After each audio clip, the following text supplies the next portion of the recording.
সবুজ ওরে অবুজ আত্মরাদের ঘামের তুই বাঁচা। বাস্তবিক অর্থে বাংলাদেশের গত জুলাইয়ের পরে যে 50 বছরের রাজনীতি সেটা কার্যত ফেল করেছে আমাদের রাষ্ট্র হিসেবে বাংলাদেশকে বিনির্মাণ করতে, যেই কারণে এখন রাষ্ট্র পুনর্গঠনের আলোচনা হচ্ছে, আলাপ হচ্ছে। কাজী জুলাই আপনারা যেভাবে দল মত নির্বিশেষে ফ্যাসিস্টের পতন এবং নতুন বাংলাদেশের স্বপ্ন নিয়ে আপনারা রাজপথে ঐক্যবদ্ধভাবে লড়াই করেছিলেন, আগামীর বাংলাদেশ বিনির্মাণে এই ভঙ্গুর রাষ্ট্রকে পুনর্গঠন করার জন্য আপনাদের আওয়াজটা জারি রাখতে হবে।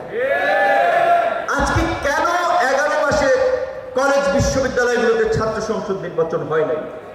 ছাত্র সংসদ নির্বাচন যদি হতো, আপনাদের নিশ্চয়ই আপনারা জানেন, আপনাদের কলেজের ঢাকা কলেজ বাংলাদেশের প্রায় 200 বছর একটা পুরানো কলেজ, তার একটা ঐতিহ্য আছে, ইতিহাস আছে।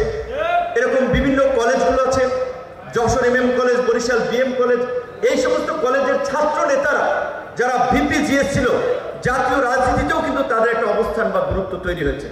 তো আমরা বলছিলাম যে অভ্যুত্থানের পরে অন্তত ছাত্র সংসদ নির্বাচনগুলো হওয়ার মধ্যে দিয়ে শিক্ষা প্রতিষ্ঠানে একটা সুন্দর পরিবেশ তৈরি হতে পারত, ভবিষ্যৎ নেতৃত্ব তৈরির একটা ট্রেন্ড চালু হতে পারত।